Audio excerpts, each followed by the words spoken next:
नमस्कार दोस्तों, स्वागत है आप सभी का कर्मवीर आईसीएस में। जहां पर मैं मधु आज से एक नई सीरीज स्टार्ट करने जा रही हूं जो कि बेस्ड है इंडियन पॉलिटी का। जो पुरानी सीरीज है वो एज इट इज चलती रहेगी और उसे पूरा कंप्लीट किया जाएगा।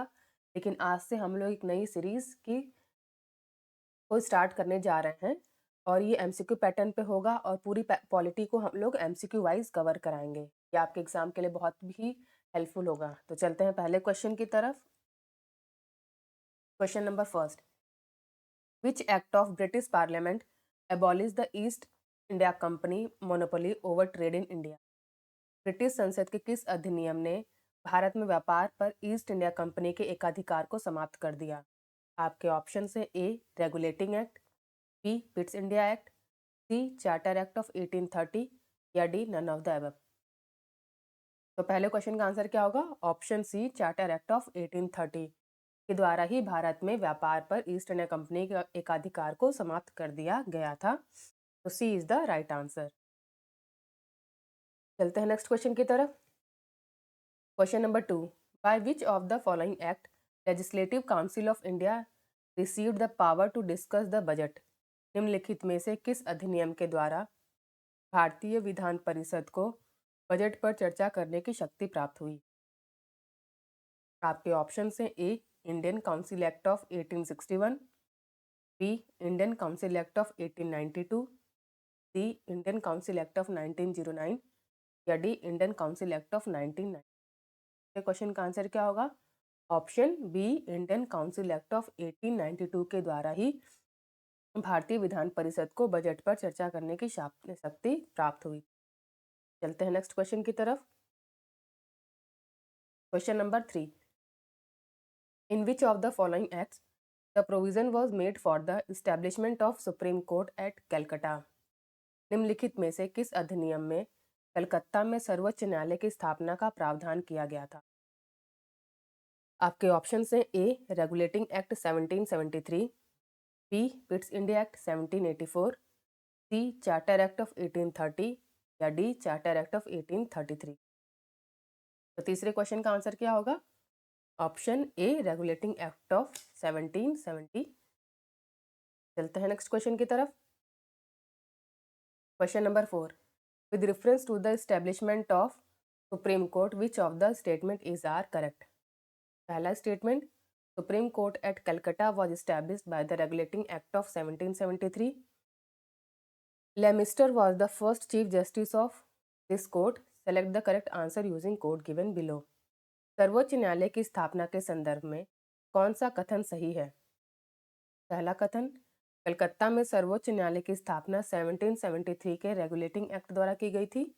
या दूसरा, लेमिस्टर इस न्यायालय के पहले मुख्य न्यायाधीश थे। नीचे दिए गए कोड का सही उपयोग करके सही उत्तर चुनें। तो इसका आंसर क्या होगा? जो पहला स्टेटमेंट है वो तो बिल्कुल सही है कि supreme court at Calcutta was established by the regulating act of 1773। तो ये जो स्टेटमेंट है ये स्टेटमेंट तो हम लोग का बिल्कुल सही है। लेकिन जो दूसरा स्टेटमेंट है कि Lemaistre was the first chief justice of this court, ये गलत है क्योंकि जो एमपी थे वो पहले चीफ जस्टिस ऑफ इस कोर्ट के थे। ठीक है, तो only one is the right answer. चलते हैं नेक्स्ट क्वेश्चन की तरफ। Question number 5, by which one of the following act was the federal court in India created? निम्नलिखित में से किस अधिनियम के द्वारा भारत में संघीय न्यायालय का निर्माण किया गया था? आपके ऑप्शन हैं A Indian council act of 1861, B government of India act of 1909, C government of India act of 1990 या D none of the above. तो पांचवें क्वेश्चन का आंसर क्या होगा? इसमें इसका आंसर क्या होगा? None of the above. ठीक है, इनमें से कोई भी ऐसा एक्ट नहीं है जिसके थ्रू जो है फेडरल कोर्ट ऑफ इंडिया की स्थापना की गई थी। तो वो किस अधिनियम के द्वारा स्टार्ट किया गया था? वो 1935 एक्ट के थ्रू इसकी स्थापना की गई थी। चलते हैं नेक्स्ट क्वेश्चन की तरफ। The federal court of India was established in which of the following year? Bharat के संघीय न्यायालय की स्थापना निम्नलिखित में से किस वर्ष की गई थी? आपके ऑप्शन हैं 1935, बी 1937, सी 1946 या डी 1947। सिक्स का आंसर क्या होगा? Option B 1937। नेक्स्ट क्वेश्चन की तरफ। Match list 1 with list 2 and select the correct answer from the code given below. सूची 1 को सूची बी से मिलाना है, ठीक है। तो establishment of board of control या नियंत्रण बोर्ड की स्थापना कब हुई थी? फिर दूसरा इस्टेब्लिशमेंट ऑफ सुप्रीम कोर्ट, सर्वोच्च न्यायालय की स्थापना कब हुई थी? या तीसरा permission to English missionary to work in India, मतलब अंग्रेजी मिशनरियों को भारत में कार्य करने की अनुमति कब दी गई थी? या appointment of law member in governor general council, ये किस किस एक्ट में ये सारी चीज़ें की गई थी? तो बताइए आप लोग इसका आंसर क्या होगा। चलिए मिलाते हैं हम लोग। जो establishment of board of control था, नियंत्रण बोर्ड की स्थापना ये हुई थी पिट्स इंडिया एक्ट 1784 में। तो जो पहले का आंसर होगा वो 2 से इसको मिलाइए, ठीक है। और स्टेब्लिशमेंट ऑफ सुप्रीम कोर्ट, ये रेगुलेटिंग एक्ट ऑफ 1773, इसका हो जाएगा 1, ठीक है। Permission to English missionary to work in India, ये हुआ था चार्टर एक्ट ऑफ 1813 में। और appointment of law member in governor general council, ये हुआ था चार्टर एक्ट ऑफ 1833 में। तो इस तरीके से इसका जो आंसर होगा 2134 होगा। तो 2134 देखिए, आपका ऑप्शन बी देखिए, B is the right answer. चलते हैं नेक्स्ट क्वेश्चन की तरफ।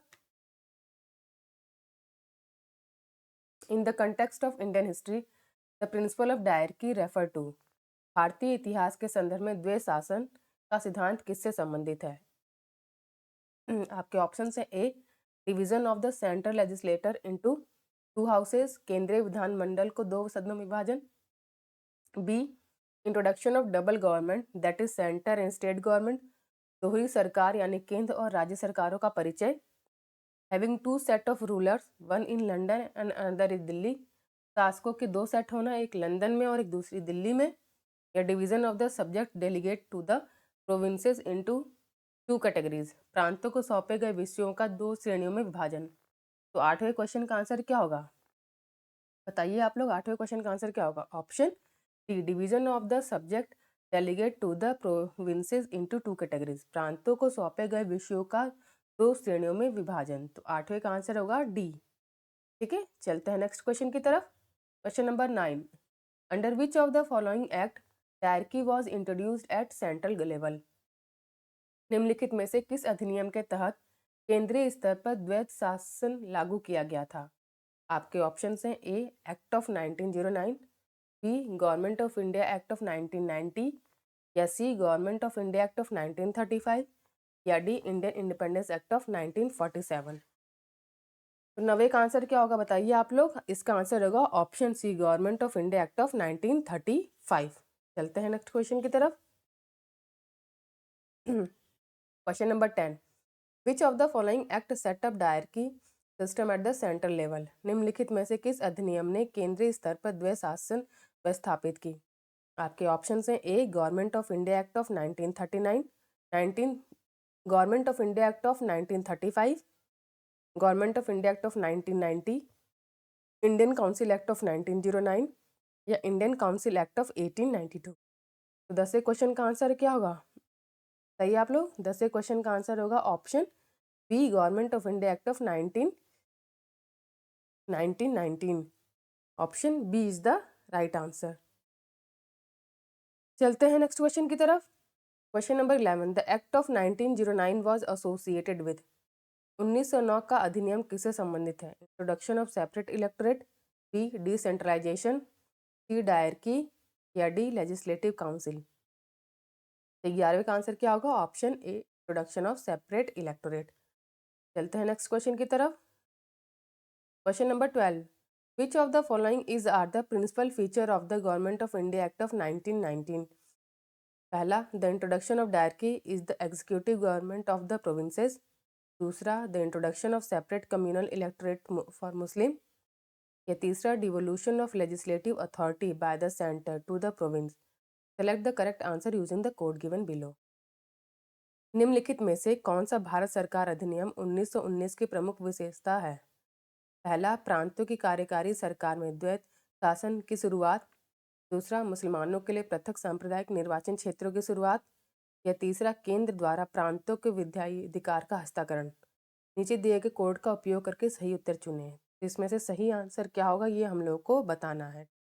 जो पहला स्टेटमेंट है वो तो बिल्कुल सही है, और जो तीसरा स्टेटमेंट है बिल्कुल सही है, लेकिन जो दूसरा स्टेटमेंट है कि the introduction of separate communal electorate for Muslim, ये गलत है क्योंकि वो 1909 वाले एक्ट में हुआ था।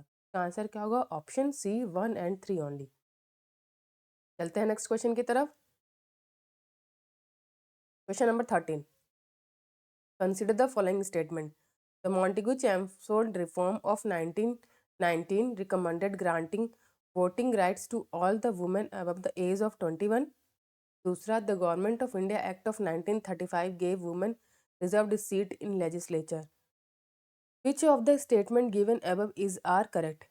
निम्नलिखित कथनों पर विचार करें। 1919 के मॉन्टेगू चेम्सफोर्ड सुधार ने 21 वर्ष से आयु की सभी महिलाओं को मतदान का अधिकार देने की सिफारिश की, या दूसरा, 1935 के भारत सरकार अधिनियम ने महिलाओं को विधायिका में आरक्षित सीटें दी। तो ऊपर दिए गए कथनों में से कौन सा कथन सही है? तो 13वें का आंसर क्या होगा? बताइए आप लोग, 13वें का आंसर क्या होगा? Option B. सिर्फ जो दूसरा स्टेटमेंट है वो बिल्कुल सही है कि the government of India act of 1935 gave women reserve seat in legislature. चलते हैं नेक्स्ट क्वेश्चन की तरफ। Question number 14, with reference to Indian civil services which of the following statement is are correct.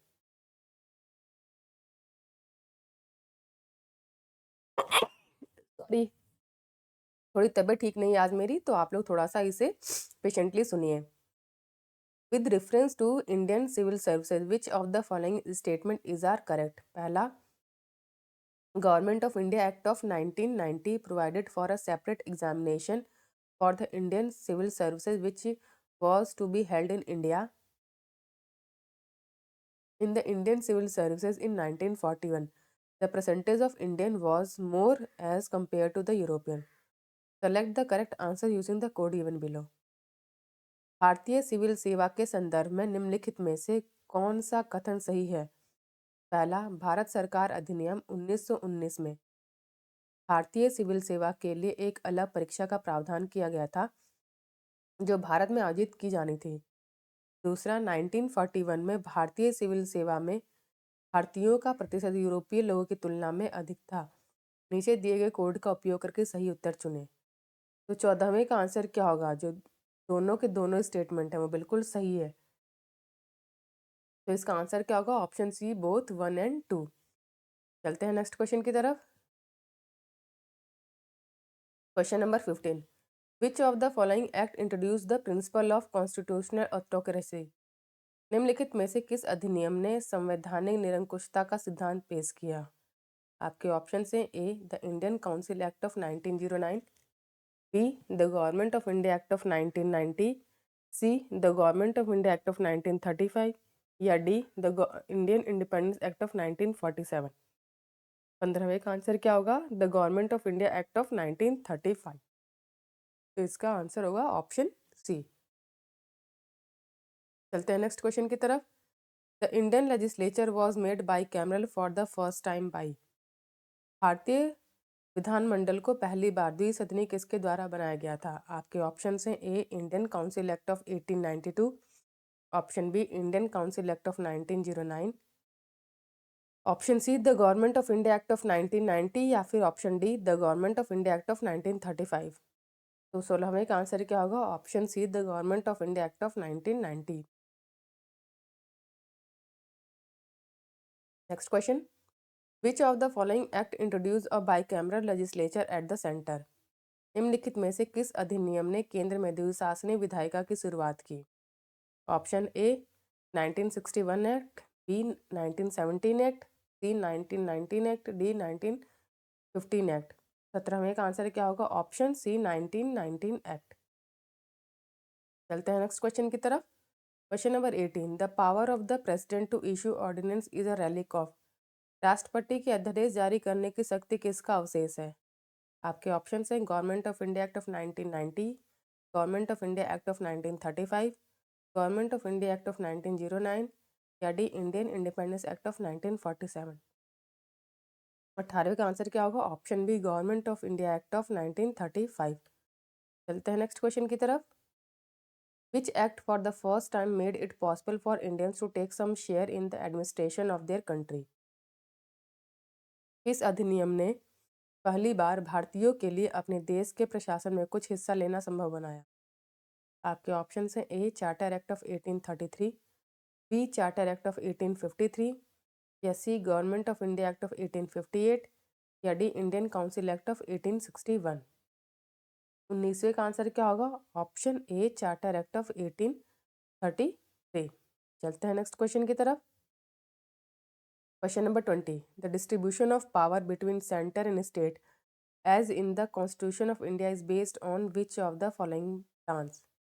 Bharat के संविधान के अनुसार केंद्र और राज्यों के बीच शक्ति का वितरण निम्नलिखित में से किस योजना पर आधारित है? आपके ऑप्शंस हैं A Morley Minto reform 1909, B Montagu Chelmsford reform 1990, C government of India act of 1935, या D Indian independence act of 1947। तो इसमें का आंसर क्या होगा? Option C government of India act of 1935। चलते हैं नेक्स्ट क्वेश्चन की तरफ। Question number 21, a federal system and dyarchy at the centre was introduced in India by? भारत में संघीय व्यवस्था और केंद्र पर द्वैत शासन की शुरुआत किसके द्वारा की गई थी? आपके ऑप्शन है the act of 1909, B the act of 1990, C the act of 1935, या D none of the above. 21वें का आंसर क्या होगा? Option C the act of 1935। Question number 22, the provision for the establishment of all India federation was included in India? अखिल भारतीय महासंघ की स्थापना का प्रावधान किसमें शामिल है? आपके ऑप्शन हैं government of India act of 1935, B August offer 1940, C government of India act of 1990, या डी कैबिनेट मिशन प्रपोजल 1946। तो 22वें का आंसर क्या होगा? Option A government of India act of 1935। चलते हैं नेक्स्ट क्वेश्चन की तरफ। Question number 23, which one of the following act provided for a federal polity in India? निम्नलिखित में से कौन सा अधिनियम भारत में संघीय राज्य व्यवस्था प्रदान करता है? आपके ऑप्शन है A government of India act 1909, B government of India act of 1990, C government of India act of 1935, या D India independence act of 1947। तो 23वें का आंसर क्या होगा? Option C government of India act of 1935। Question number 24, in the federation established under the act of 1935 residuary power were given to the? 1935 के अधिनियम के तहत स्थापित फेडरेशन में अवशिष्ट शक्तियां किसे दी गई? A federal legislature, B provincial legislature, या सी गवर्नर जनरल, या डी प्रोविंशियल गवर्नर। तो 24वें का आंसर क्या होगा? Option C governor general. Question number 25, in the federation established by the government of India act of 1935 residuary power were given to the? भारत सरकार अधिनियम 1935 द्वारा स्थापित फेडरेशन में अवशिष्ट शक्तियां किसे दी गई? आपके ऑप्शंस हैं federal legislature, B governor general, C provincial legislature, D provincial governor. 25वें का आंसर क्या होगा? Option B governor general. तो आज के सेट ऑफ 25 क्वेश्चंस हम लोगों ने कंप्लीट कर लिए हैं। तबीयत ठीक ना होने के कारण आज उतने अच्छे से हम लोगों ने क्वेश्चंस को कंप्लीट नहीं किया, बट स्टिल मैंने अपनी कोशिश की है कि आपको मैं क्वेश्चंस दे सकूं। आगे ये सीरीज़ जारी रहेगी। अगर आपको लेक्चर सही लगा हो तो प्लीज़ लाइक कीजिए, कमेंट कीजिए और सब्सक्राइब कीजिए हमारे चैनल को। Thank you for watching.